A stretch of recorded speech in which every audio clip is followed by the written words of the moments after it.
Welcome to the hottest movie review on the internet today, the A-List Review.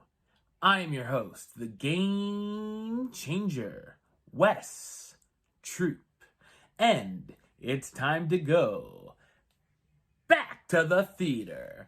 And this is a film that came out, a couple weeks ago. Finally got the chance to check this one out. This is a film I remember seeing the trailer for before the pandemic, and it's finally come to theaters. My review of the 2021 horror film, Antlers, coming up now.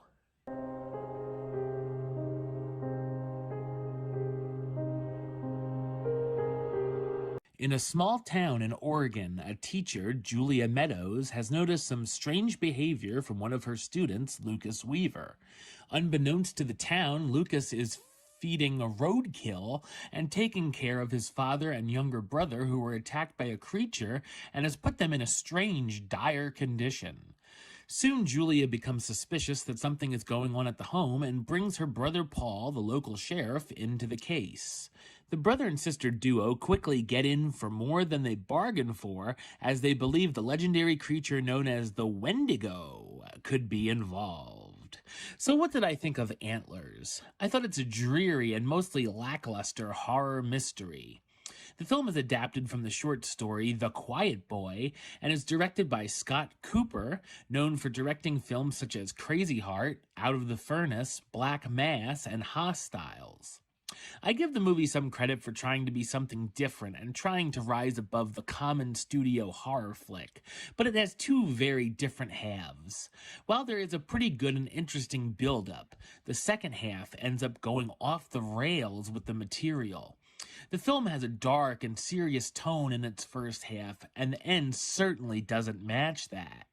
I did enjoy the film's atmosphere and setting in the Oregon town and woods.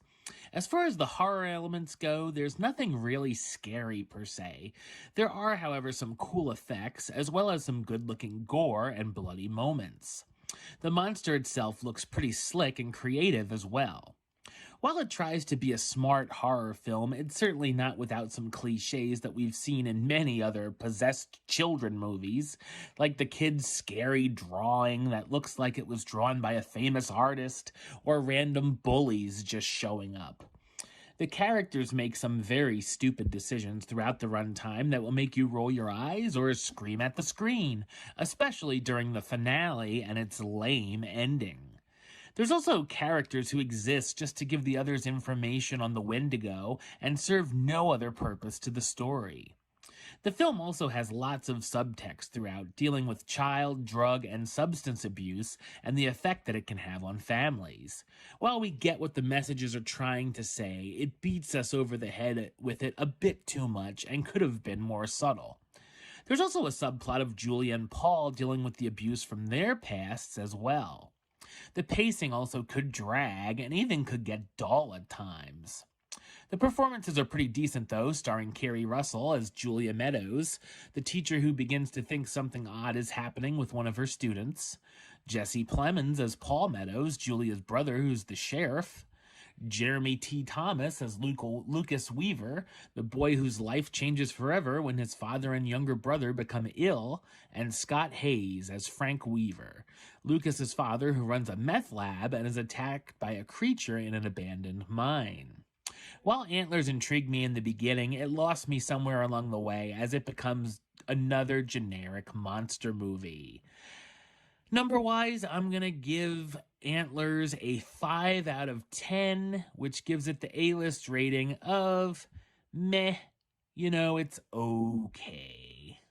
Alright, well that's the show. I'll be back with another review very soon. But until then, don't forget to subscribe right here on YouTube. youtube.com/westside515. Like the show on Facebook, facebook.com/WestTroopAlist. And of course, you can follow me on the Twitter and the Instagram @WesAlist. Until next time, Troop out.